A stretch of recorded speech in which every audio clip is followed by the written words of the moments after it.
All right, good morning, everyone, and welcome to our next installment of Advanced Training Exercise Prescription. This week, week 6 of our semester, we are looking at theory and installing the annual training plan. It's probably an opportune time to discuss about this, as you would now be moving on to your next assessment task, which is your annual plan. Visual coaching, please let me know if you are having trouble accessing Visual Coach with your logins.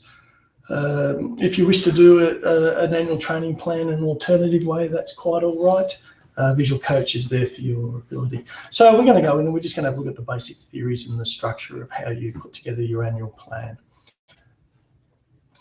Okay, if you have, as previously in strength and conditioning, you would have come across these concepts before, so hopefully we're just refreshing your memory.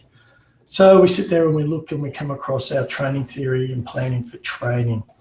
And the reason why we need to do that is the multifaceted effects of training. We need to have a structure and mechanisms to ensure that we're doing it. Because as you should be aware at this stage, sports are made up of multiple factors: physiological and biomechanical and psychological factors. Now, we can't train everything at once, so we need to organise an organised, structured plan to ensure that we're optimising performance of our athletes. And this is where we come to periodisation particularly, and talking about an annual plan and breaking it up into smaller parts. I like to think of it as, if you put together an annual plan, you're talking about comparing it to a road trip from Melbourne to Cairns. That's, approximately 3,600 kilometres. And if you come and go, okay, we're leaving at Melbourne, we get to Cairns in 3 weeks. And then you set off. Whether or not you're going to get the most out of your road trip is highly debatable. Whereas if you sit down that in the first week, we want to cover this territory, drop in, have a look at these things, but we'll also leave some schedules to have a look, see if there's anything in the area that we haven't. So it's just organising that plan. Whenever you set goals, it's always good to have a long-term goal, but you also need to have short steps in between. And so we can look at along those ways. It comes from Bomper of the 60s, 70s. So again, it's not a new facet. It's been around for quite a while. We manipulate it, we develop it. It still comes back to a very common factors in most cases. And it's also about providing a document and a methodical approach to how we actually improve and develop our athletes. Essentially, it's breaking down a longer time frame into smaller, manageable parts. So instead of looking at it, how do I look at the whole 12 months of a playing calendar, or the Olympics having just finished, they would have a 4-year model. Sitting there looking at a whole 4-year plan. Well, okay, we know where we need to be in 4 years. Apparently Swimming Australia didn't get their swimmers to that point in 4 years. It's good to know John Bertram is going to review it. I hope that review comes to sacking most of the high performance team. My opinion, of course. So, we sit there and we want to have a look at this construct and put together these 12 months plans. It's too much of a handful. So if we break it down and go, okay, this 4 weeks, we need to work on strength. So you can design a program to develop the strength, knowing that you're going to convert that strength to power in the next phase. So, strength in this phase, neural adaptation, then we bring it on to power after that. So, and it's also easier to manage that change. Also, if we don't break it down and look at it, similar to testing, it would be a problem if we train for 8 months and realize, oh, hang on, we've done this wrong. So it's our way of gauging, monitoring, and judging how our athletes are performing. Now, we can have various sections of a periodized plan. Now, we've got our Olympic or our World Championship plans, which are a multi-year plan. Olympic sports are very big on this. They will have it set up for 4 years. Each year they will have a major event that they probably focus on. We'll use swimming. It's probably one of our national Olympic sports where we can generally be quite competitive with the world. If we have a look at that, they'll have the 4-year plan from Olympic to Olympic. So I'd be re-evaluating. The swimmers would be off on a transition, and then I'd have it in set the next 4 years. Now, each year you'd probably have a major event such as a World Championships, Commonwealth Games and an Olympic Games. And each year you measure and plan your training for those major events. So we can consider them to be our major testing platforms. Our annual training plan, this is generally what we use, say, if we're looking at team sport, seasonal team sport, any of the football codes, cricket to an extent, although it's more of a 12-month playing calendar these days for those guys. But we look at it where we have a plan for a year made up of one macro cycle or developed. Now, these multi-year plan, it may consist of 2 to 4 years, but each one will have an annual training plan. Now, we generally don't set the annual training plan by a calendar year, but we set it by the seasons. So the development or the start of an annual training plan will be that period that starts immediately after the end of competition.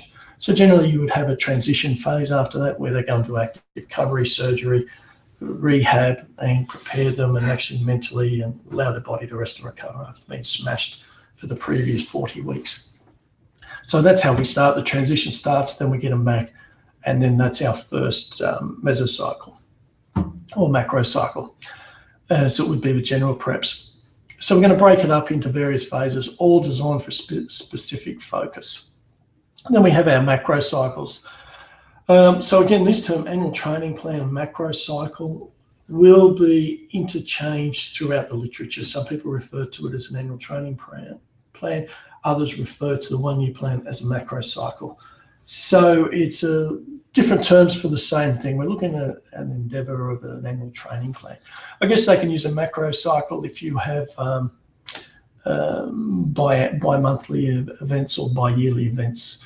Or you say if you were, again, to look at swimming or athletics specifically, whereas they would have a winter comp and a summer comp, and it could be based on northern and southern hemisphere. So you may have 2 macro cycles in 1 year, but building up to the peak performance in the southern hemisphere at the end of the summer, and then you'd have another macro cycle established for the main event that stays in the northern hemisphere or in Europe. Now, these annual plan macro cycles, look, for the purpose, I'll just refer to it as your annual plan. We then break this annual plan down into mesocycles. Now, they can be 2 to 6 weeks, or it can actually go out to even 12 weeks if general preparation phase. But we're looking at, it's a block of training that's focused on one specific physiological factor.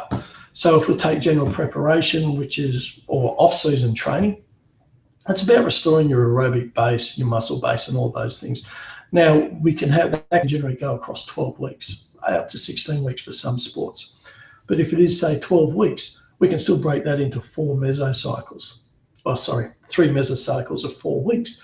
Now, the first one can be reintroducing the body to training. So we can do a lot of aerobic base training for our cardiovascular system, whilst we can also start looking at some endurance training and gradually building into hypertrophy training for the first 4 weeks of resistance training.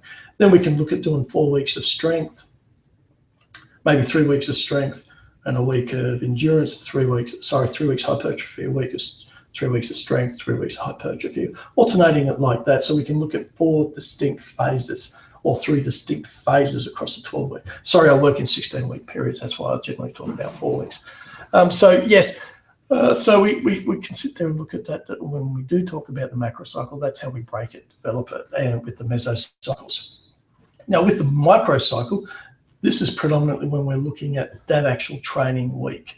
Now, the training week can be anywhere from 2 to 3 days out to possibly, microcycle, my bad, I jumped to microcycle. Several days out to a couple of weeks. Now, we say a couple of weeks primarily because you can have a look at it, say, in the football fields. They actually may have a 10-day break between games. They may play on a Friday 1 week, and then the following week they don't play until the Monday. So that gives us a 10-day period. And this is focused on specific training. And that would be, okay, we're in the middle of our strength training, a 4-week strength training protocol. This is our 3rd week of that mesocycle, and where their intensity is quite high. So this is maybe when they're lifting 3 reps or even 1 rep if you're doing 1 RM training. So it focuses on the specific week. So we break this mesocycle down into 4 weeks. and we generally step it up. And when each week we increase the load, the intensity, or the volume based on the previous week's outcomes. And so that's what this deals with. And now then we have our training day. Now with professional and elite athletes, this training day is not just one session. It could include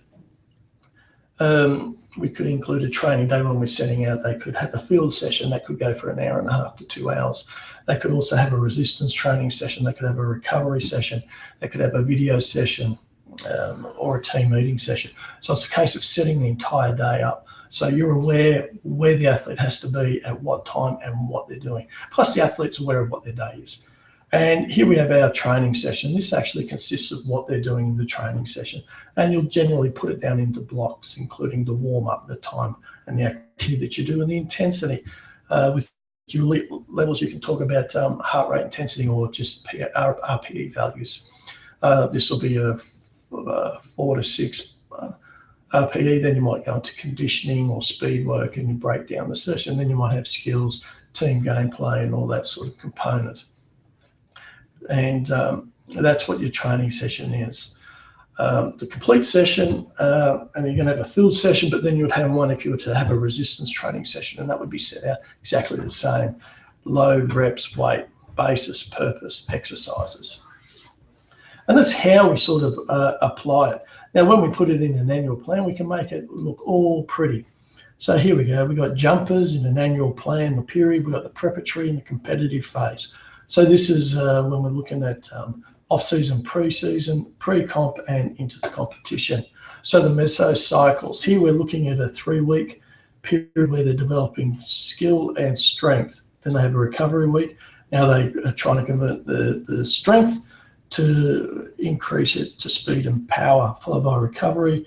Then they're looking at speed and elastic strength, power, and then they're in their competition. So each week and the dates of it. If we can intro and evaluation, so they're doing their testing in that week. Dual meet, sprints. Here's what they're doing each of the week and the basic focus of each week. Dual meet, Montgomery, Calvin. Okay, it's quite old to have those guys in it. Then we have spring break, obviously an American thing. Spring break. Dual meet again. So they're looking at the various meets. So as you see, they have their training and their recovery is leading into competitions. And again, Mesa League champ. So here's their main one until they go their prelims, their finals, and then their state meet. So they've set it out, and each light week is when they're having minor competitions, and these are practicing and preparing. Now here we have their focus ranked 1 to 5. Here the focus is on 1. I guess in this concept you've got 1 to 5, 3. It would help if they actually had a guide as 1 being the main focus, 5 being the least focus, which by the looks of this I assume it is coordination, endurance. 1 is speed, piloting, endurance, yeah. So that's what their focus is, speed. 5 being the least, or it could be. But anyhow, you're putting down the focus, whatever you use. So this is for our jumping, I'd say probably long jumping. An alternative plan, here we have it's January to December, and that deals with pre-season. We've got conditioning, specific conditioning, and then we've got the competition, finals, off-season. So conditioning, so here they're looking at increasing microcycles. They have 2 microcycles, which are increasing speed and then maximum speed. Skill, improving, tactics, develop, psychology, set goals, improve goals. So then we go into the competition and they talk about unloading. Now, a lot of people think unloading means you don't necessarily do anything, but it's a case of manipulating volume and intensity. So maintain running and movement speed, develop skills at high intensity and under pressure. So, and then they're looking to peak into the finals. Our psychological is stimulation and increased motivation, building it up. Maintain gradual increase, give them a break, so we drop it all the way down. But notice how we're not dropping it down to 0. So they're still doing some of the transition, and then we start our off-season where the blue, the volume is low and the intensity is also low before we start building it up. Oops. So that's another way. Here we have a more complex one, but again, it's going to deal with the same situation. That again, we've got a calendar month, so provincial fixtures. So these will be the actual competitions. So we've got January by month, and obviously competitive game. They've got testing period. Oh, that's down here. And also there is their evaluation. So that's their testing period, and competitive game. Intensity and volume here. So volume is 3, 2, 3, 3, and intensity. So as you can see, and this is showing you that the volume builds up in the off season. Intensity, as you see, as the volume goes down, the intensity increases. Here they're doing power, unload, strength, unload, power, a transition, hypertrophy, strength, unload, strength, power. By the looks of it, they're doing 1, 2, 3, 4 week blocks with a 1 week. So they're doing 4 train, 1 unload, 4 power with the intensity training phase mesocycles. So, and that's sort of, here we go, 8, 9, 10, 11. Now they start their new year. So this is the start of the year being May. So that's the 1st, 2nd, 3rd, 4th, 5th, 7, 8, 9, 10. So they have 11 cycles. As you notice here that the volume intensity is all the way down. You can provide more information with your percentage breakdowns here. So here we're talking about maintaining conditioning, transition is recovery, improve strength, ankle stability and agility, maintain conditioning. Now this term maintain conditioning is quite interesting because the human body doesn't maintain conditioning. We actually need to continually stimulate it. And that's what we're going to go over. So we're looking at an effective plan to enhance performance, dividing it into smaller phases that are more manageable and where we can focus on one specific attribute per phase. High level of importance in the preparatory phase. That's in establishing the better the preparatory phase, whether it be general prep or specific prep, really does set them up for the year. A strong, well-constructed, well-obtained preparatory phase will establish them for the year. If you do a poor general preparation, then it's going to have an adverse effect across the season. Physical, technical, tactical, psychological, and it's longer than the competition phase. So if you've got a 16-week phase, you can see you're looking at anywhere from 16 to 32 weeks in that. So general prep, 12 to 16 weeks, improve general physical training, motor abilities, and psychological size, working capacity, so aerobic endurance, hypertrophy, muscular endurance, and the base of strength before we go into that. Now, specific prep performs part of this, and we can basically have it into 2 specific preps. So basically, we're looking, preparing the athletes for the sport, and so we will start focusing more on the attributes that we associate with good performance, whether it's power, speed, agility, or endurance, aerobic capacity, that sort of thing. But that's when we start to really focus on the sport specific.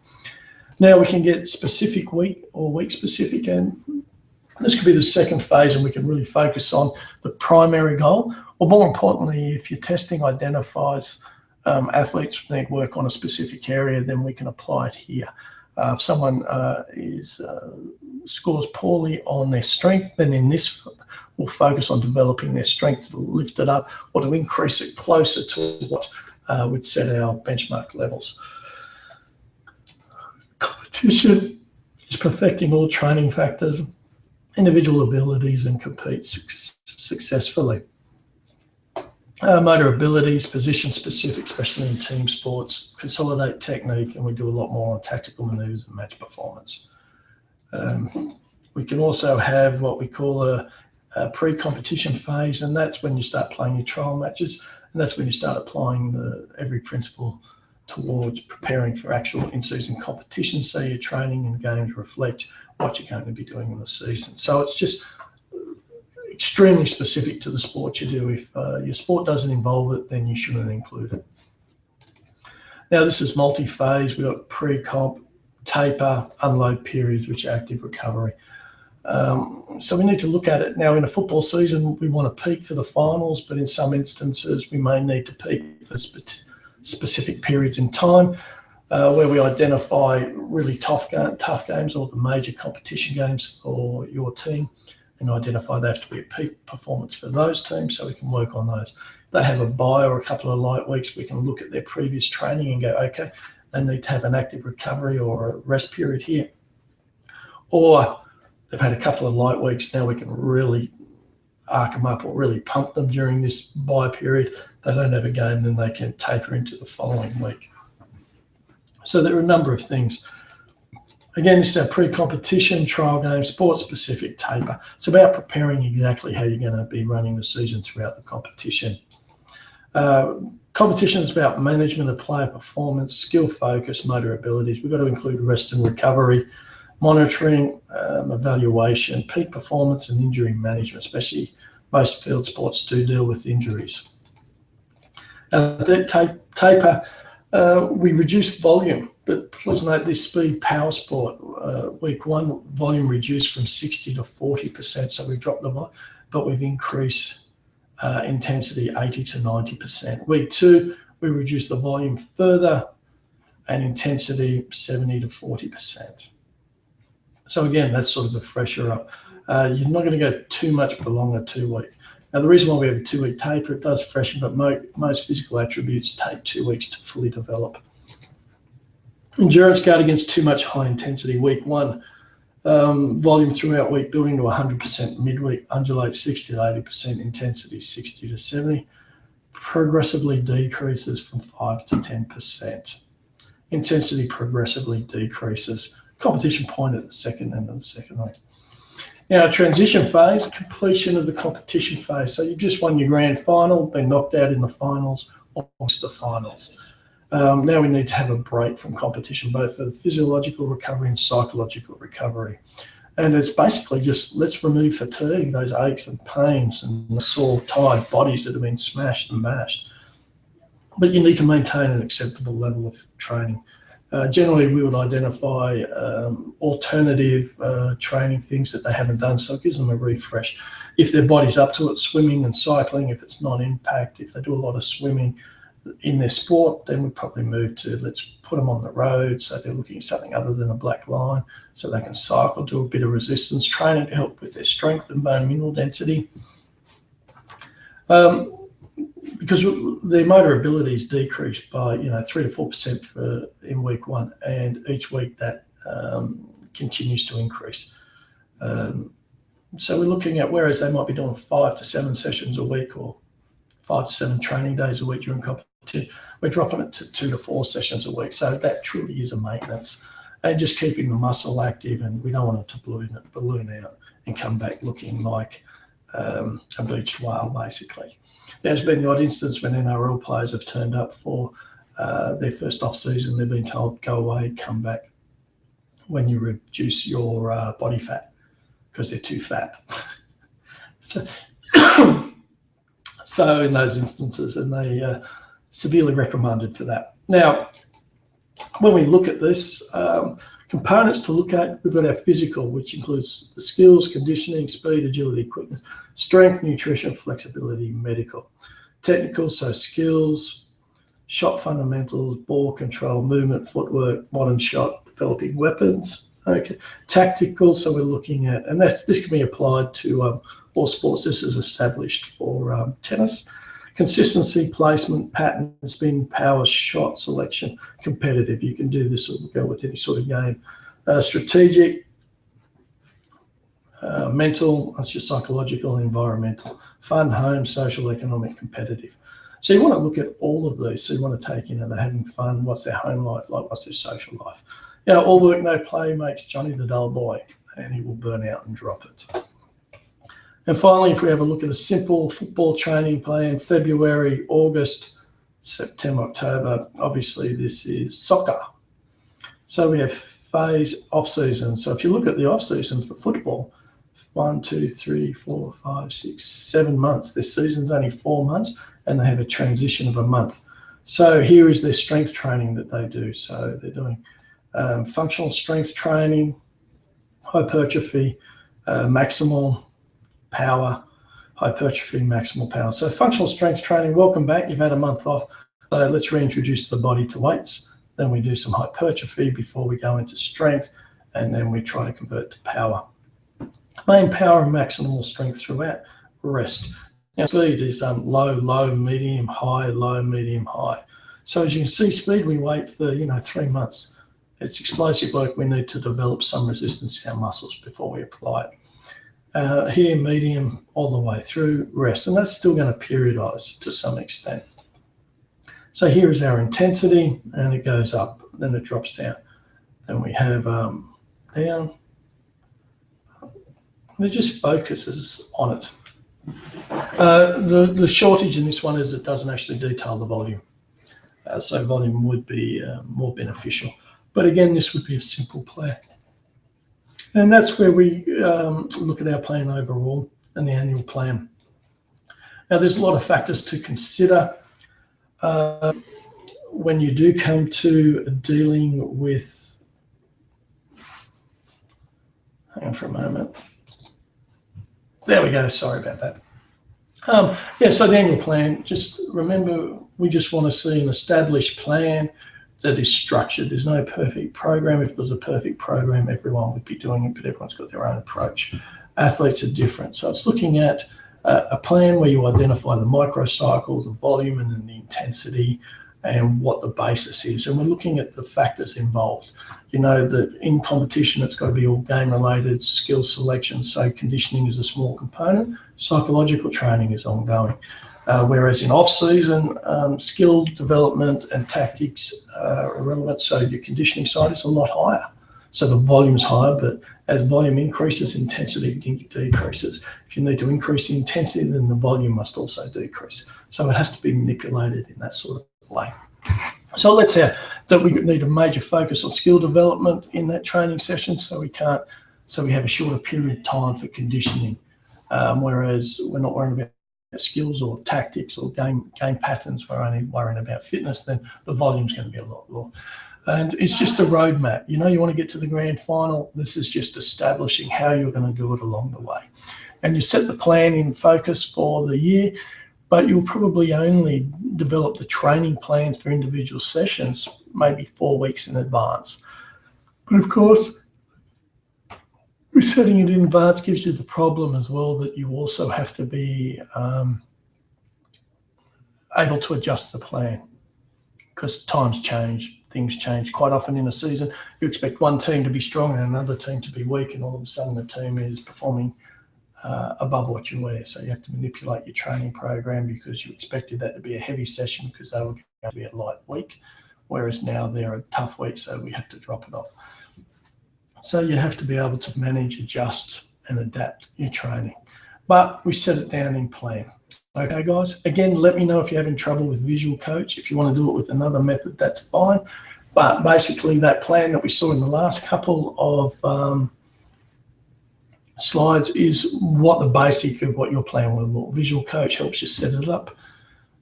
So let me know, guys, and we'll talk next week. Until then, keep working well.